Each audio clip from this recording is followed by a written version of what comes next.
Okay, so here's your test. Can you do this? Okay, watch, turn your foot. Watch.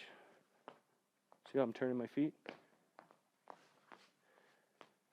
Okay, he doesn't have the hip flexibility to hit the position.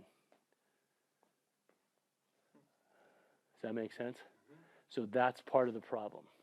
So, Steven, you know the fire hydrant drills like that Nick was showing you? Yeah. See that? You got to stand up straight, dude. No, but watch, he can't. He doesn't have the hip mobility. He can't hit the position. So that's fix number one. That's the easiest thing ever. So this it's easier than fixing form. Right. So but because that's it. So this is where you get into, like, I'll do reaching lunge movements where we're reaching here, right? And that's where we're doing those 3-point movements. So that's what's going to be, I think the biggest thing for you, you'll just want to try to start going through that strength course. The first 2 modules really talk a lot about the posture and kind of how to set up. And I think that's what you're going to see. And you'll see it a little more. But he can't open his foot. Okay? So I'll understand, like, how would we skin this? If I was here, you know, I'm trying to teach you, okay, how does the system work and how we apply it? We have to deal with the posture issues. That's number one, because that's creating all kinds of limitations. He's going to be creating compensations based on the posture issues, right? So if he doesn't have the flexibility to turn his foot here, what's he going to do? He's going to do something else. He's going to hop. He's going to turn his foot to get around.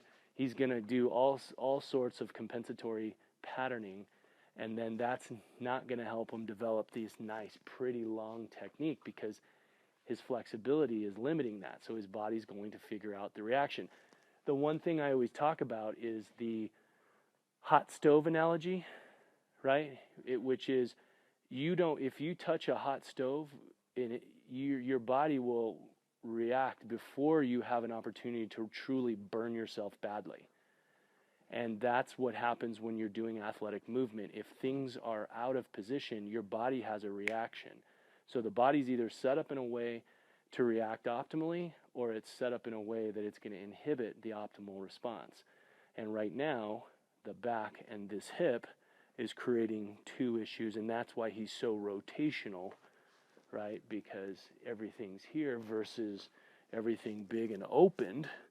Now he's going to do this. If his chest is stronger and his back muscles are here, this is a much easier position, and he's got the flexibility to get his foot here. Well, he starts to look like this. If he's slightly rounded and tight, he starts to look like this, right?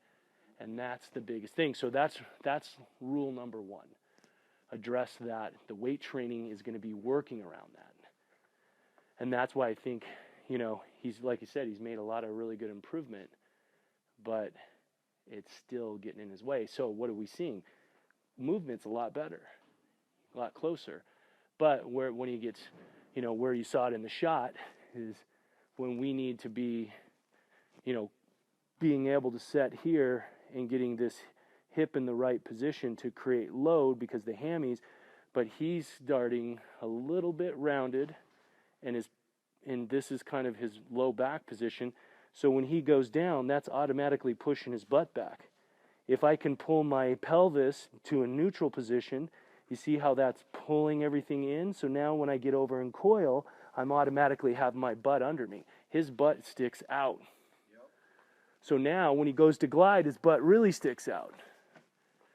So that's where your strength training, you got to double down, and in the next 6 weeks, you can make huge strides. But he's going to have to blast the crap out of getting this fixed, and that's going to change his whole season.